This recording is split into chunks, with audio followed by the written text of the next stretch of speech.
Welcome, everyone, to the second edition of the MJ Podcast. Today, we're going to be talking about business. One, how to start your business, and then how to optimize it for maximum quality, efficiency, and customer service. And with me, as always, the marvelous Maria Jones is sitting next to me, who knows all about what it takes to run a business so that you can too. All right, so let's get started then. So, obviously, with your background, you started it pretty much with your own two bare hands with the successful 20-year business that you have already. So, give us a little bit of insights on, what it kind of takes to get started, get the ball rolling on business. Everything starts in your childhood. Believe it or not, yes. It just, you have certain mindset when you were a kid trying to figure it out life, learn stuff in life. And, like my mom was always telling me, hey, you always have this business minded. I wanted to open the school for kids. Then I wanted to open a restaurant. And of course, like those days, I know you're young, you don't remember, but those days we didn't have computers. We didn't have house phone. We do not have phones that we all have right now. So I had like a calculator, and it was stupid small little program there that actually, if I entered the numbers, how many meals I created in the restaurant, how many people came and paid to get those meals, and if I was successful, plus or in minus. Interesting. And I don't know, be honest with you, where it came from, because none of my parents are in business. Like we're in law, the family is in the law field, but never in business. So my mom said it like it's a DNA or something you were born with. So it started over there. Like, and I'm thinking back, analyzing, it's like, yeah, like why business versus law, or why it's combination. It's an incredible combination of chemistry of both worlds, business and legal field. Interesting. And you started it all on a little calculator is where you got your start? Oh my gosh, I cannot even imagine that I'm telling you this.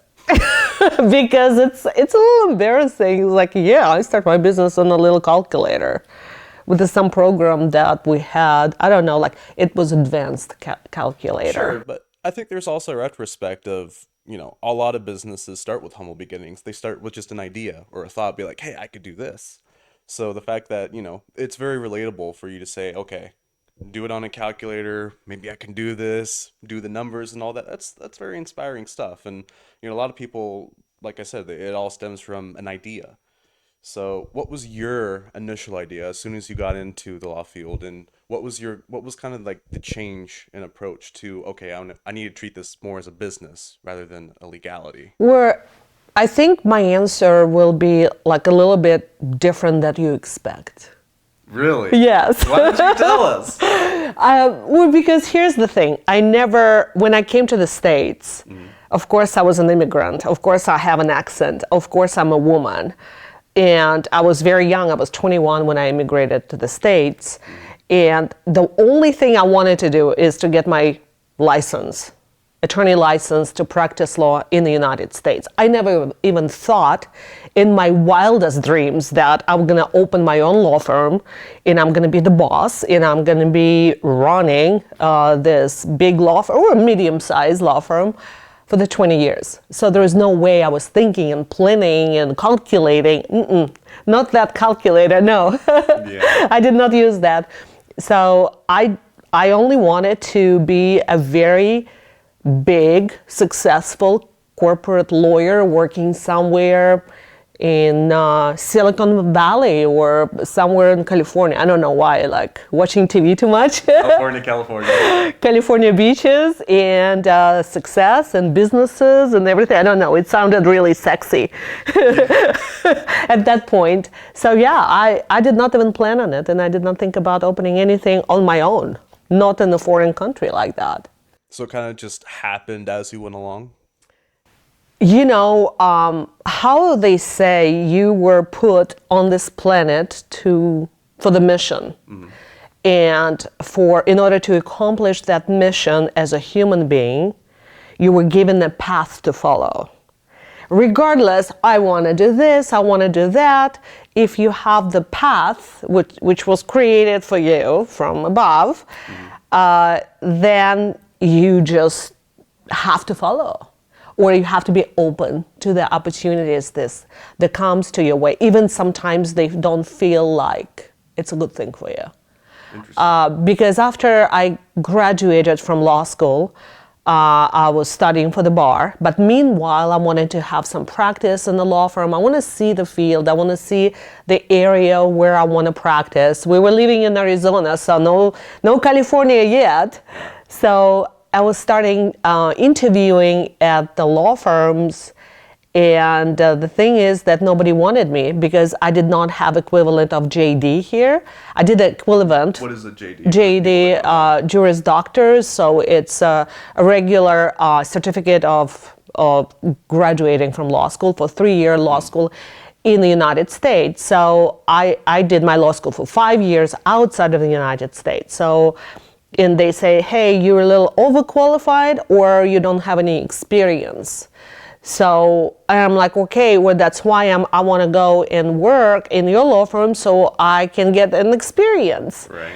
And, you know, the long story short, there's one guy hired me finally out of 500 resumes that I sent out, which was pretty not encouraging for me to keep going in that search. Maybe I was already thinking to do something else at that point. I'm like, okay, well, nobody wants to hire me for many reasons, so I don't know what to do. So one guy hired me, and then long story short, he basically after a year and a half, up to 2 years that we worked together, that he said, thank you, but no thank you.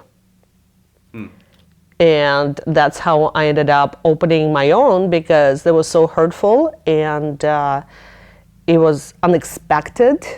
But again, I did not know it was my path then, but it was really, I took it into the very close to heart, and I said, you know, I did it more out of anger first. Like out of spite. You know, I was upset. You know, like, what do you mean you don't need me anymore? I sort of like help you to build the good, successful law practice for you. And now when it's you're nice and you're on the horse, I mean, he's passed, and I don't want to talk bad about anybody who is alive or not, but it's been just that moment I remember is like today. And, you know, I went home and I cried and I said, like, okay, now what? So you can be pity and go into the victim mode, of course. So I've been through those stages of the grief type of thing. Sure. And at that point, I decided that I will never work for anybody else. That's when you started Maria. And that was the decision. Yeah. Interesting. So at what point did you ever come up with a business plan, or did you just kind of wing it at the beginning? You know how they say if you want success, you have to burn the ships behind you and tell your troops you either win or you die. Sure. That was mindset. That was my business plan. Just burn all the ships and go. Yeah, no ships. Like, okay, burn them all. Burn them all. There's no going back to work for somebody. There's no going back. And it was so clear, laser focus, and dedicated to this mission that I don't know how, but I will make it work somehow. And the moment I made that decision, the moment I made my mind clear on that, then ideas start coming up. Then suddenly I need to look for the space. Suddenly I need to look for the furniture. I have $1,500 savings, so I need to figure it out. Do I need to hire somebody because Spanish speaker? Because a lot of my clients that loved me, they're Spanish speakers. So all of that stuff somehow, you know, believe it or not, when your mission is clear and vision is clear, the circumstances and people will appear in your life out of the blue. Interesting. It seems like that happens more often than not, and not just in business, like in all industries. If you're so focused and your mind and heart and soul are all set on that, it seems like things just come to you, whatever like that you need, things will just appear. You'll be given the tools that you need. Is that? I think you just nailed it. I think it's not just business. I think it's life, period. In life, when you want something and you know, you have that vision and clarity, and it's exactly you're sending out your exact desire of what do you want, and let it go. And just don't think about it. Don't cling to that. I'm like, I want it so bad. I want it so bad to succeed. And I don't know. Like the moment you start doing that and overthinking the process, it's canceled out.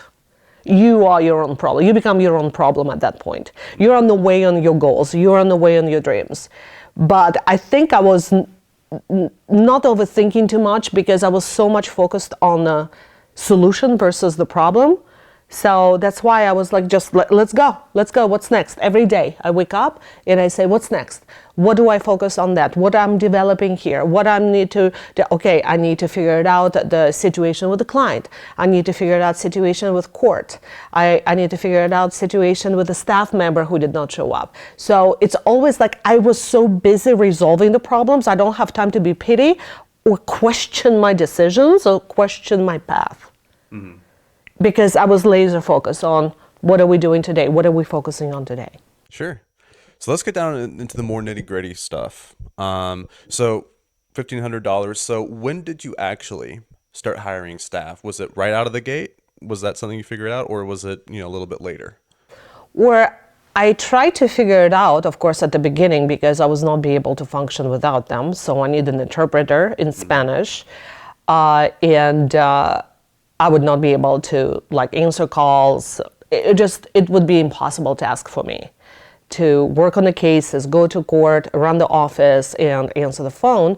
So I did find, I don't remember how, but I found some girl who was interested in working with me. I think it was an ad or somebody referred her to me.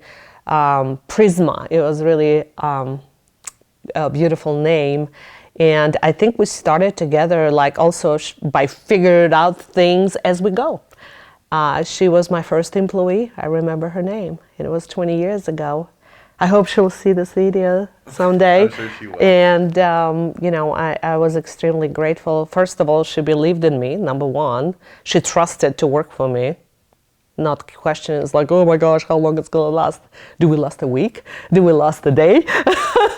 Because it's just blind faith. You go in and it's like, you know what? Let's make it happen. How? We'll figure it out as we go, So were you marketing yourself initially as, hey, I'm catering to everyone, and especially specifically in immigration? I started, you have to hustle in this business. You have to really put yourself out there. And believe it or not, I am very afraid of public speaking, and I could be very introverted. Really? I know. Nobody believes me. So it's true, and it's my confession. I feel sick to my stomach every time I'm in a big crowd, when I have to be in the center of attention, when I speak to other people, when I talk to strangers. It's very uncomfortable for me doing that. I've been doing it for long enough that it became a really good habit, so nobody can even tell. So how did you overcome that uncomfort? It's again, I was really laser focused on the mission, what I needed to accomplish. And meeting with new people, networking, fancy name, just like meeting new people. You just go, hi, my name is Maria Jones. I'm doing this. What do you do? So all of that stuff was crazy uncomfortable for me, especially when you're talking to people who were born here with no accent. They know all, I thought then. And then I have a huge disadvantage, so I felt really awkward with my accent. Maybe I cannot use the right words. And I just at one point I said, I read an article in the newspaper, I think, or a magazine. And the article was about French woman who was CEO of one of the biggest corporations in the United States. And I think I watched her interview at one point, and she spoke with such thick accent, and she was so stinking rich, and she was running U.S. company or something like affiliate of the French, whatever it was. And I thought, if she, with that accent, can do it, and I'm not even close, of course, in where she achieved a multi-million-dollar company. So I thought it was so inspiring, because I thought, okay, she said one phrase: if you don't understand me, it's your problem. And I'm like, it's like, I'm not going to go that far in being that arrogant, but it really kicked me out of my comfort zone, saying that, you know what? Yes, I am an immigrant. I have an accent. Do you understand me? Good, let's talk. Let's talk business. Yeah. And if you don't understand me, I'll repeat myself. It's okay. So, and I'll work on my accent more, and I'll go work and do the speech therapy, whatever it takes for me to get to that point that I was meant to be, and be the best person that I came, or best woman or human being on the path that it was chosen for me to do everything in my power to get to that point. Interesting. So let's talk a little bit about networking. How important is it for businesses, especially when they're first starting out, to go out there and network? It's an amazing question, Andrew, because at that moment, when I was starting pushing myself to really go and working, network, meeting new people, business people, potential clients, organizations, so like the leaders of the community, it was very uncomfortable. But what I realize now, I did not know that then. I just thought it's something that I needed to do. I don't know why, but it just like, I received a message type of thing, go do it. Because if I sit home on my chair and feel pity, or feel like, I need to attract more clients, no, it's not going to work. You just need to get out there and do it. And it's one of the most essential part of the business success that I found, that relationships. You build relationships. People will hire you because they like you, because they trust you, not because what you said to them, or what kind of, regardless you're selling them products, you're selling them services, doesn't matter. If they don't like you, or they don't feel good bond with you, regardless how great your services are or product, they will never hire your business. Interesting. So where exactly would you go and network? There's so many different things. There are companies organizing those big events. There is marketing seminars that huge amount of people going to. There are networking events just in the city or in the town you live in. You just need to subscribe to the events, what's going on, social events. You belong to like Chamber of Commerce, or you belong to other like small business groups. I did not know that then, that I was actually, there were some groups like this, organizations I can plug myself in.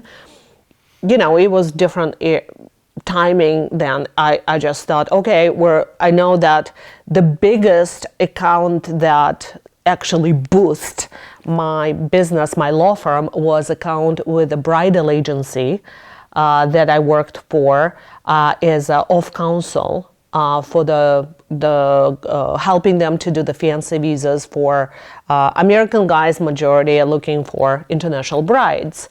And Interesting. mail order bride, so to speak, it was really popular those days, so they hired me to do their paperwork.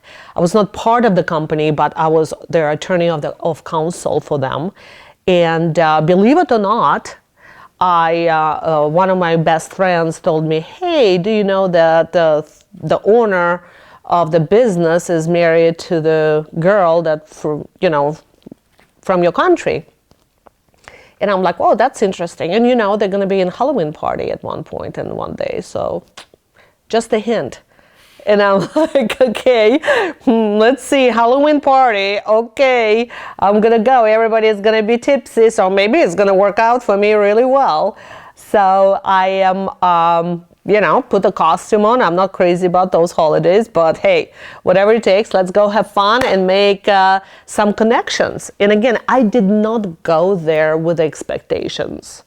Okay, like you have to hire me because I researched their company and they already had an attorney from California on their website and whom they've been working with for years. And who I am here coming in, new attorney, from a different country trying to like, hey, hire me, fire that person, that attorney from California. So in long story short, I did go to the Halloween party, and I had to approach one of the founders of the company, of the bridal agency, and then we scheduled a meeting. Of course, we did not decide anything during the party, but that was a great connection that really helped me to boost my practice and really give that, really push the good start towards the success. But one thing I'm going to tell you, I was shaking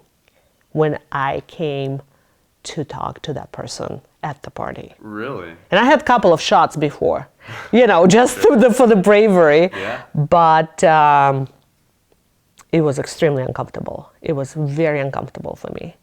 I was shaking. But again, it's if you don't want to do something, go do it. Because if you feel like it's so scary, go do it. Because that will kick you to the next level. And not just the business, but your personal development, your growth, your success for you as a human being, number one. Yeah. And then I think in retrospect, you look back and then you actually say, that actually wasn't that bad. That wasn't that scary at all. Now that you did it. Of course not.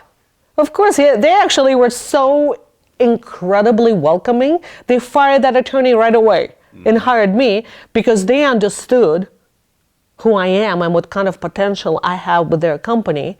So we created such a win-win-win situation, win for them, win for me, win for the clients, that it was absolutely, it was enormous success. I've been working with them for 10 years. Wow. It's the first 10 years, I don't remember, getting old. So it's been 10 years. I'm going to stick to 10 years at this point. That we've been working really hand in hand together. That it's been absolutely incredible experience for 10 years of the practice. And imagine if I was too scared to go talk to that one person. Just one, it was what, 10, 15 minutes. And that was it. That 10, 15 minutes boost my practice for the next 10 years. Incredible. And I had an amazing time, and I learned so much, and I met so many incredible people, and we worked with the companies, we worked with the different organizations. They were like on Dr. Phil, program, so they were big, but the experience I got out of it, it was absolutely priceless. For sure, for sure. You're going to know this well, but you know that the black course or the X, whatever, it's like an X Games kind of course up in Flagstaff. Mm-hmm. There were definitely times, and for you at home that you don't know what we're talking about, there's like an obstacle course for adults, essentially. It's nothing like too crazy, like, I don't know, what's that, American Ninja or whatever, where they're doing that. It's on par with that, but it's not as extreme. But long story short, I remember going through that, and I mean, it took me like, I don't know, 3 hours to do. What was it? And then, so there's different courses, right? There's like green, blue, and it, increases in difficulty, much like skiing, right? The green's easy, blue's moderate, and then black is the most difficult. So when you get to the end, right, you're going through it, and then you get to the black course. Now I decided to do the whole thing right from the start. And that kept me laser focused and helped my mindset get in. But there were definitely times, right? And I don't want to say it's a minor fear of heights. I'm growing out of it, but there were definitely times where I'm like, I don't know if I can do this. But there's times, like you said, in that life where it's like, okay, if this is something that you want to do, you can block out that fear and go for it. Because at the end of the day, that's how you grow, and you never know. That little small thing that you can do will last you for the rest of your life. And for me, that's something I can always look back on and say, okay, yeah, it was scary at that time, but I just remember, keep getting through it, just push through it. And when you're in that mode, the laser focus mode, I feel like almost a horse with the, yeah. And it's like, I know, like, open your eyes, open your horizons and stuff. Yes, when you achieve a certain point, yes, go around. Good job, good job, good job. Open and back to where you started, where you need to go. It's like, because there's so many distractions. And it's from people want something from you. There are circumstances coming in, and you happen to detour one way or another, because it's a distraction. Even though, of course, you want to be there for your friends, for your people, for your staff, for your clients, but also don't forget, sometimes you need to take that detour because it's needed. It's either for your family, something happens, or you want to be supportive to the friends, or you just need to step back and reevaluate because you might be going wrong direction. So it's necessary. But majority of the time, if you're really in that, the mode of building, the mode of, I want more, I want to go to the next level, I want to build another company, I want to sell this company, I want to do this. So when you're in the grinding mode, so this is the only way to go. No distraction, and get to that point, and then you celebrate, and then you can relax a little bit, step back and evaluate. Sure.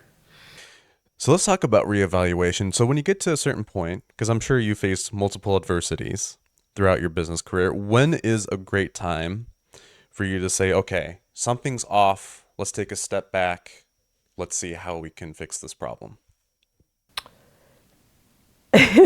I'm laughing because I'm going to tell you the funny story where it's actually my mindset was completely different from what it is right now, of course. But every time something happens, or like the problem arises, either in the management of the firm, with the staff, with the system, with the software, there's always something going on. So my thought process at that time was, when I fix this, I'll relax. Or something comes in, okay, when I replace this person, then I can just sit down and breathe. You know what I realized? When I fix one problem, another one comes. Guaranteed. So, and my mindset was, I was so frustrated that I never have breaks. I never have time to really step back, evaluate, relax, balance my mind, balance my energy, because I was always waiting for that moment to arrive when there is no problems. You're in a business, honey. It would be always small problems or big problems. Depends how you look at them, right? But it's always going to be something. Why? Because you're on the top. You're the leader. You're responsible for everything that's happening within your firm and outside the firm. So how you react to that, it's up to you. For me, at one point, I said, listen, I'm setting myself for failure. Every time I say that, when I deal with this, when I fix this, then I start leaving. I was like, you know what? I need to start leaving now. Because guess what? It's part of my life. And stop calling problems problems. What should we call them? Not problems. Opportunities. Ah, interesting. Opportunities for me to be better and see how you do. I was like, oh, okay. It's part of life. It's now part of life, not just business. It's part of life. Whatever life throws at you, it's not a problem. It's just life. We all came here to live life. Why you call it a problem and this is great and this is bad? No, it's life. Deal with it. Deal with it to the best of your ability. Deal with it so it doesn't crush you. Because it's the attitude. You can change it. It's already here. So that's the attitude towards it. And I've been always, when I realized that, and it was, thank God it was like early enough for me not to screw up my mind completely on myself and go crazy. So it was at early stages when I'm like, okay, it's pattern. I cannot stop it. I can adjust to that. Are you part of the mindset that the more successful you are, it just shows how much stress that you can handle?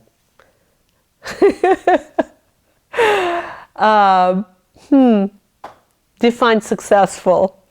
Well, there's an interesting take going around about, the more money that you have, right? You know the phrase, more money, more problems. Is this more success?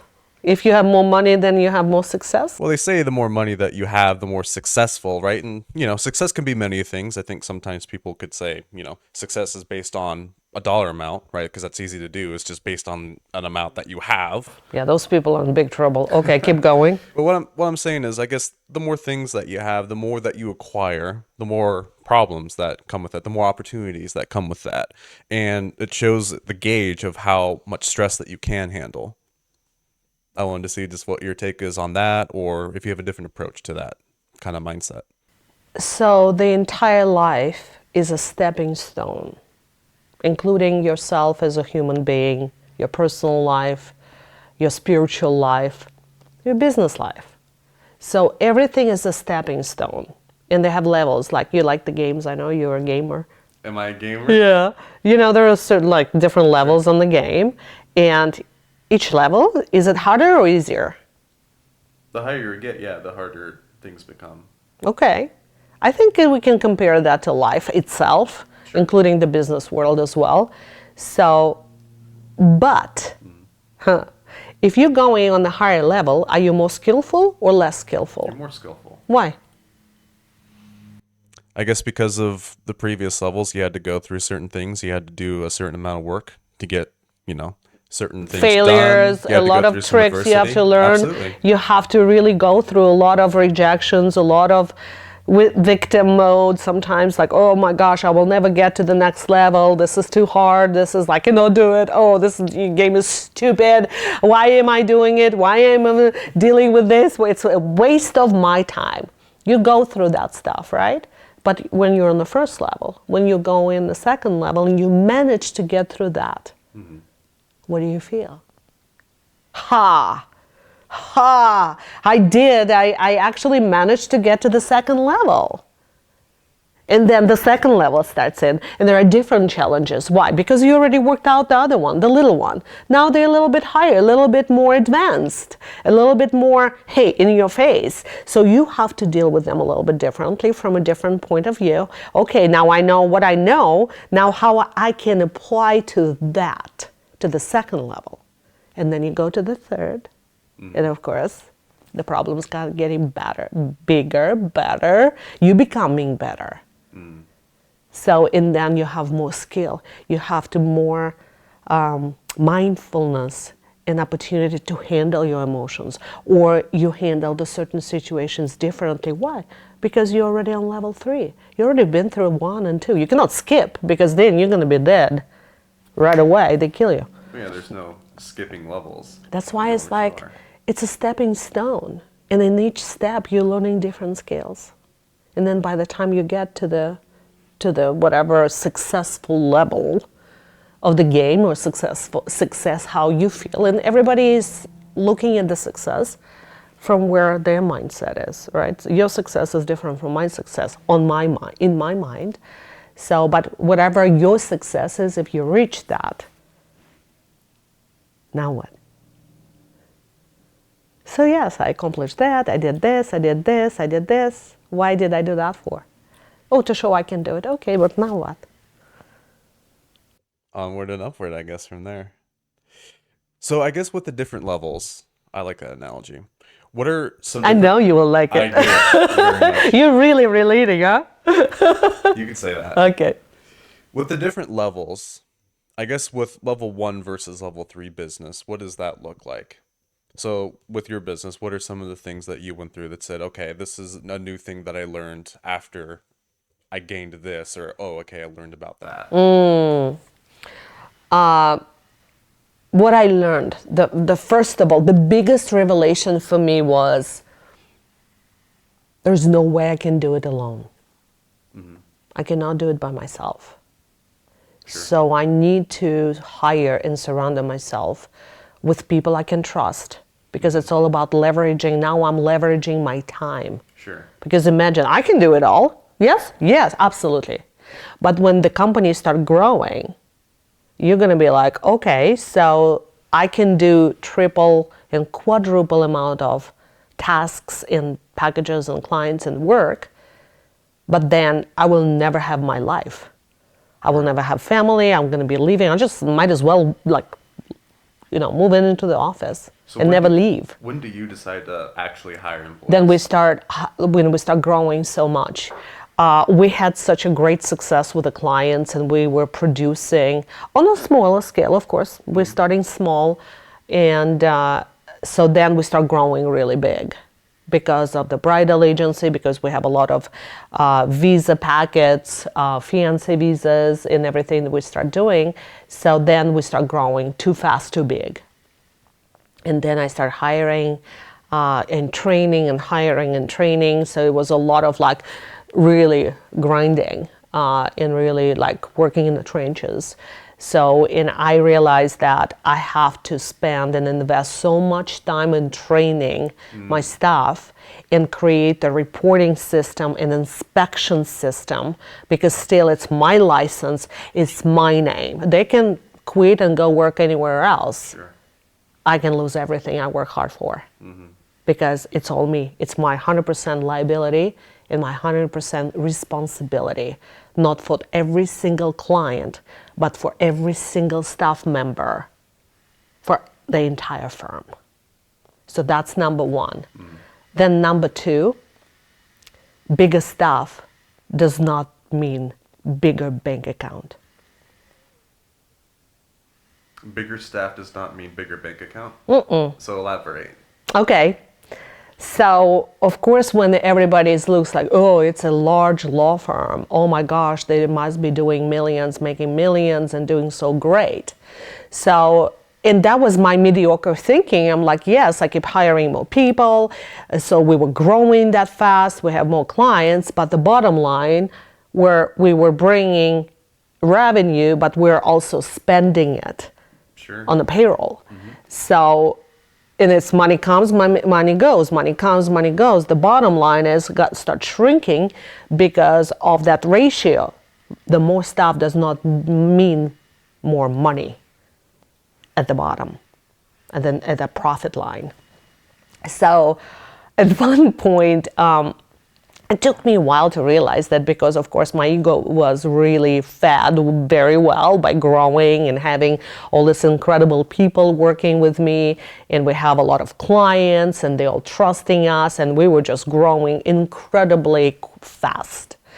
And for me it was like, wow, look at me. It's like, wow, look what I'm building, and ha ha ha, to that other person's like, look, I'm going to show you, and I'm showing you what I'm capable of.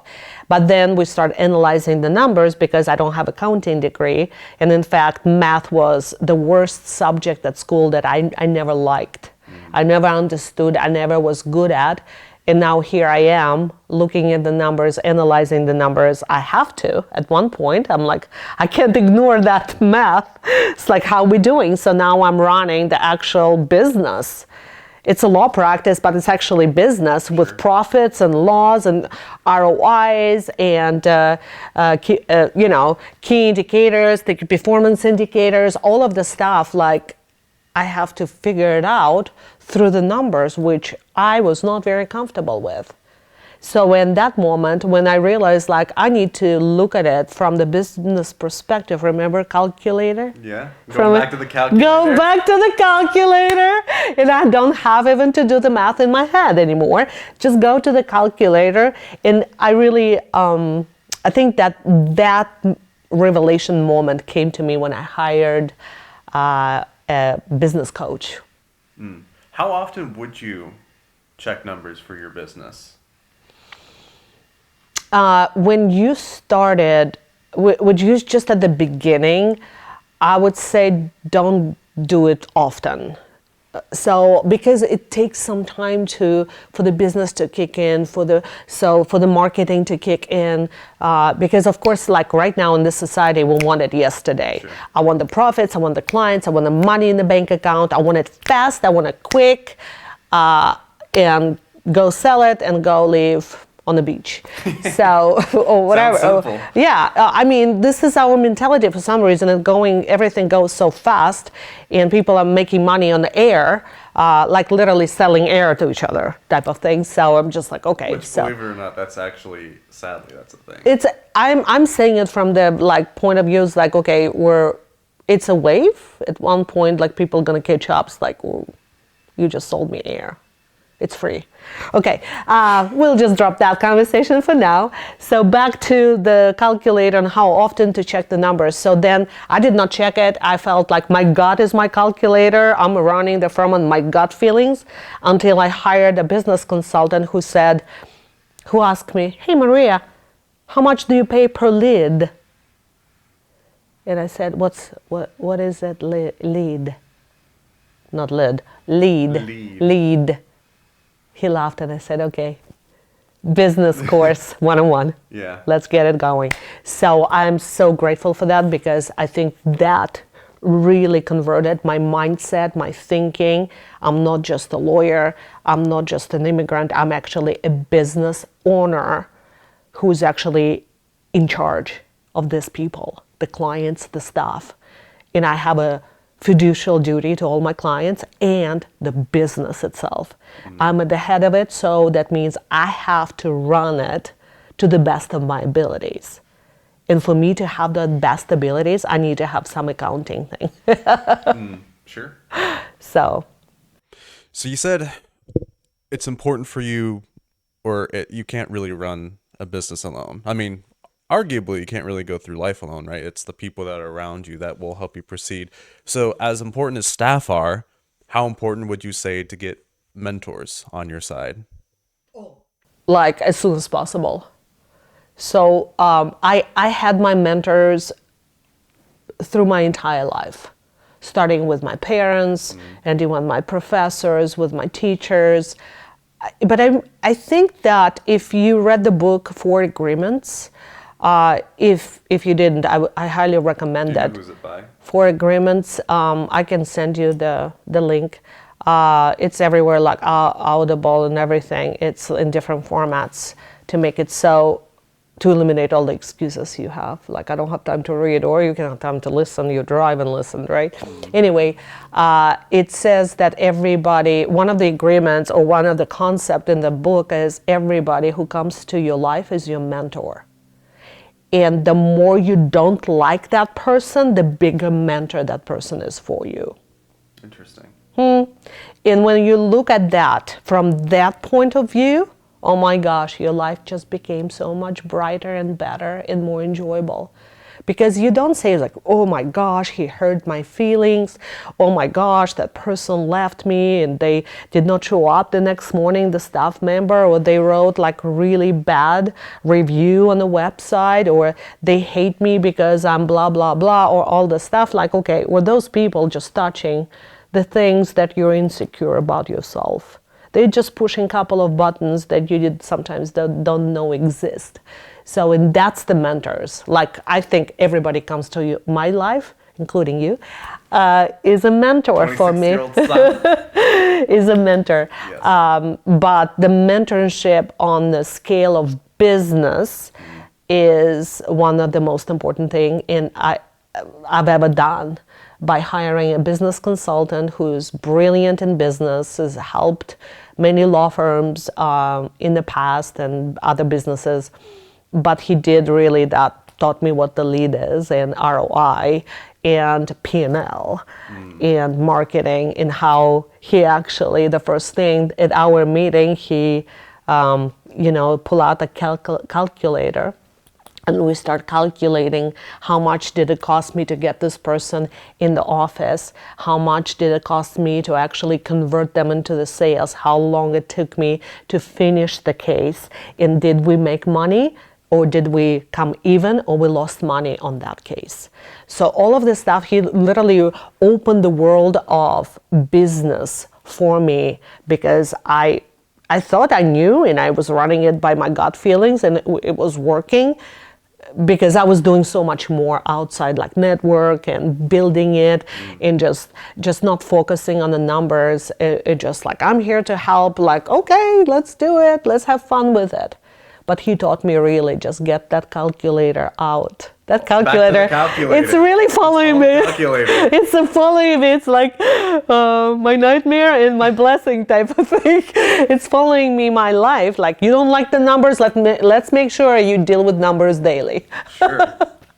Yeah, no, when I was at my last job, I got an in on the data analytics side of the business. And from then on, I saw, wow, no, the numbers are kind of the determining factor. At least the business development person at that job, that's what he said. It's like the numbers and the data, that tells the whole story of what's going on, where you can project the numbers and all that. So it seems like numbers are the bread and butter in terms of the business. I think so. Again, don't get stuck on them, because there's a lot of other environmental influences on your business beside the numbers. But of course, the first and foremost, you're running a business, you have to have profitable business so everybody can succeed. And the more you make, the more you can share, the more. So it's just healthy. So healthy business should be having healthy numbers. And sometimes what I compare it like a pulse. You have a pulse for your business. So you need to know at any, hey, is it high? Is it low? What are you doing? How are you doing? You can do it weekly. You can do it bi-weekly. You can do it monthly. A lot of attorneys that where I consultant a little bit with, that ask for my help for free, or, I watch them how they run the business. They have no idea. And sometimes their accounting is the worst. And I totally can relate, because I don't like accounting. I don't like numbers. But you have to if you decided to be the owner of the business. So, and I would recommend them at least. I understand you're so busy, being busy, which is not a good thing. Being busy. You at least do it once a month. At least once a month. To really sit down at the end of the month and analyze what happened, what's your revenue, how many new leads you got, how many converted leads, what's the bottom line, do you have recurring income, stuff like that. I prefer do it more like in the middle of the month. Why? Because here's the thing, if something drastically not working, you don't want to wait till the end of the month. You want to correct that. Let's say marketing. Hey, you spend so much money and you receive 0 leads. You'd better jump on it right away before we die. So it's like, because like, okay, I'm looking at like, okay, this is my patient. My law firm is my patient. So and it's like a, human body is like, it's getting sick, it's getting really good, it's getting sad, it gets a victim. It's just like, probably reflecting me sometimes. So it's a reflection on my personality and what I'm going through at that point of my life. So, but I want to watch it. I want to really, really have a pulse and see, it's like, are you getting sick? It's like, are you about to die? Okay. So it's sometimes it's not very smart to wait till the end of the month, especially when you implement something new. You need to watch it closely, and then as soon as it's working, then you step back and then you do it monthly. I would rather do it weekly to see where we are, than bi-weekly, then monthly when everything is working and you make sure everything is working smoothly. Gotcha. I want to talk to you about marketing, because marketing seems to be, it increasingly becomes more and more important, especially now with social media and now in this day and age. So what are kind of your tips and advice on how to approach marketing? It's a dangerous animal. It could really eat you alive if you don't know how to manage it. You have to really take that seriously, because it can crush you or it can make you rich. So a lot of people tell me that, oh, okay, you're a good marketer. You market your services good. That's all you do good. And I have that feel that, oh, okay, where I'm a lawyer too, I know how to defend my clients and win the cases too. But for some reason, the image that I created for outsiders, or I'm a good marketer, which I don't think so. But what I learned about being in this industry, especially in this industry, and right now I see that so many law firms and attorneys are catching up to that mindset, is regardless how great attorney or how great doctor you are, if nobody knows about you, shame on you. Shame on you.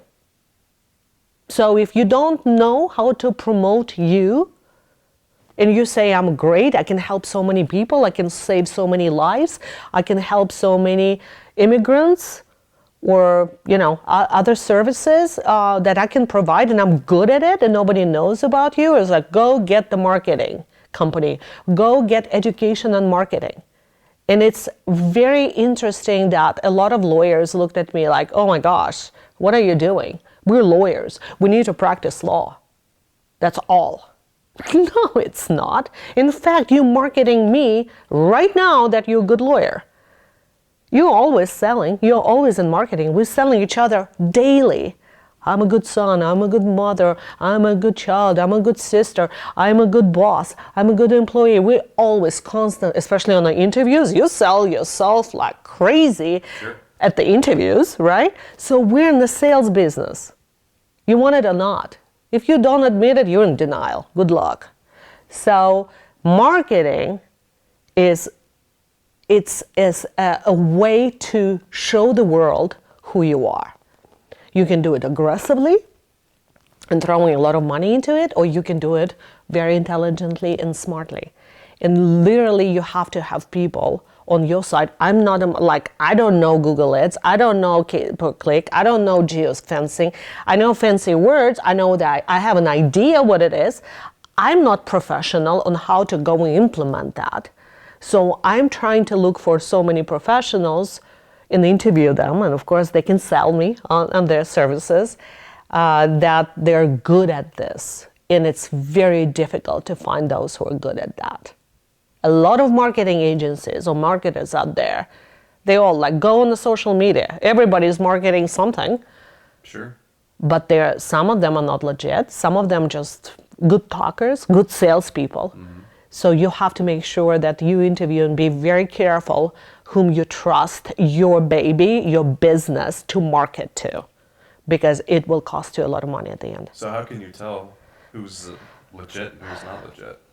My theory is always talk is cheap. Show me what you're capable of, and it's always like how there is a TV, 90-day bride, or what is it, 90-day fiance? Is that the 90 days? I don't know. It's a magic number for anything to test 90? To see 90. That's 3 months, yeah. Yeah, 3 months. 1 is too little. 5 is too much. I think 3 months, 90 days. I don't know, it's something magic about that. It's like, I notice, 90 days is, you date a guy, you know approximately who he really is, because everybody goes through the honeymoon. At the beginning, you want to be at the best at their abilities and their, what they do, what they say. So they say, they're trying to be at the best behavior, but it's not who they are. And then you're going to see is it really your delivery matching to what you told me at the beginning? Mm-hmm. And you match. And I always write down. I never rely on my memory anymore. So I always write down what they say to me, what they promise to me. And then I say, see you in 90 days. Show me what you're capable of. I'm doing it with my staff, with my employees, and I'm doing it with my vendors, and I'm doing it with my relationships. Yeah. 90 days. And somehow the magic happens that actually a real person, especially when there's uncomfortable events coming in, so actually testing your real character, not just when everything is smooth and nice, but we actually had some issues, we had to resolve some problems together. That's the real person. Nice to meet you. Yeah. Not at the beginning. Yeah. No, I think that's why a lot of businesses are now doing 90-day reviews. right out of the gate. Exactly. But I remember something that you told me long time ago that I still remember is I remember when I was working at your firm, we brought on somebody and we were discussing interviews and how to look for a good employee. And you were like, well, now that they're hired, the real interview begins. And I'm like, well, what do you mean? They're like, and you said like, after the 90 days, that's when we'll know if they're actually right for the job. And that's stuck with me ever since. Yes, and I'm glad it stuck with you because I can't believe I said that. That's pretty cool. You did. I Just love another that. great quote. Yes, I really love that. Yeah, thanks for a reminder. No, and I truly believe in it. I truly believe, and I try to leave it without exceptions. Of course, there are exceptions here and there, Sure. but literally, don't pay attention in the first 90 days. Like, okay, go watch the person, watch their manners, watch their words, watch their actions. Yeah, whatever the interview, I don't even pay attention. So it's even the same with Sold. Well, Let's yeah. see now what you sold me. It's Is even it- so it's your approach not only to marketing but also with employees as well, or Oh, with all your everything. Oh, I think it's an entire life. And it's my biggest issue that I believe people. I trust them. I think I make them more than they think who they are, and that bite me a lot of times in my butt. It bit me a lot of times because I'm getting excited about, like, I think people are telling me the truth. I'm excited about them. It's new energy, new personality type. Everything they say to me, I love, or they say to me what I want to hear. Thank you very much. So I'm just buying it, and I'm just loving it. I'm like, oh my gosh, that could be the one.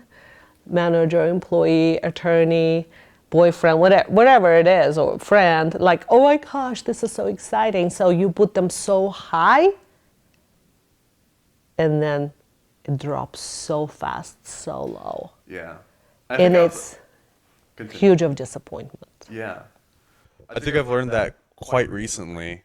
I want to say a month or two ago. I don't know if I told you. But in terms of like, we, at least in the Western world, we idolize a lot of people.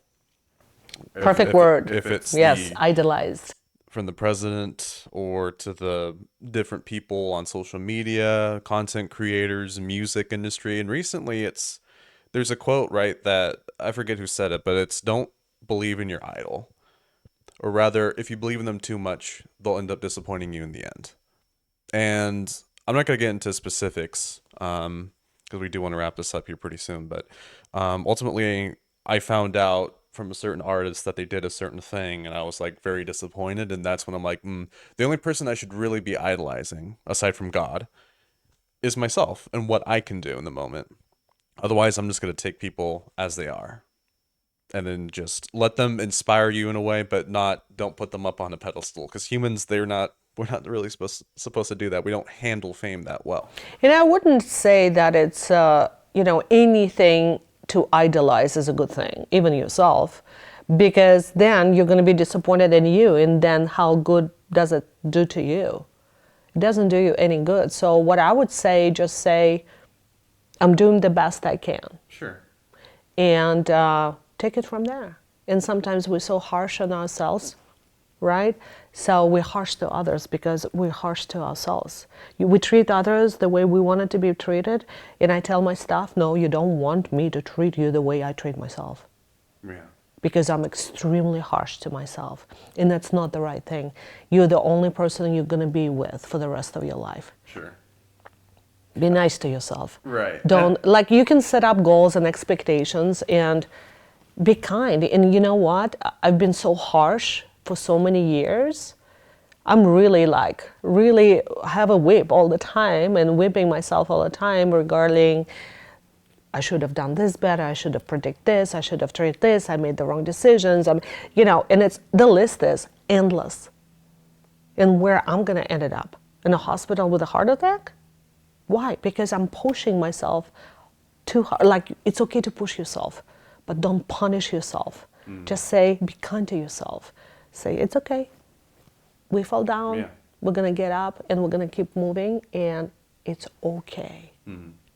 It's okay to make mistakes. It's okay to be in a situation that you don't want to find yourself. It's okay. Sure. As far as you don't stay there long enough, then you become victim, and that was the end. Yeah, 100%. Yeah.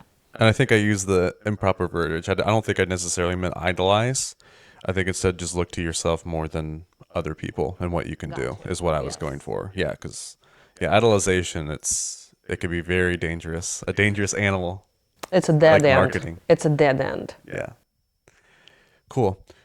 Do you have anything else? Do you have any other pieces of advice, I guess, as we wrap this up, that you want to give to anyone out there aspiring and they're inspired by this podcast and say, maybe I have what it takes to start my own business, or I'm already in the business and I've learned here and there. Is there any like other little pieces of advice that we can leave off on?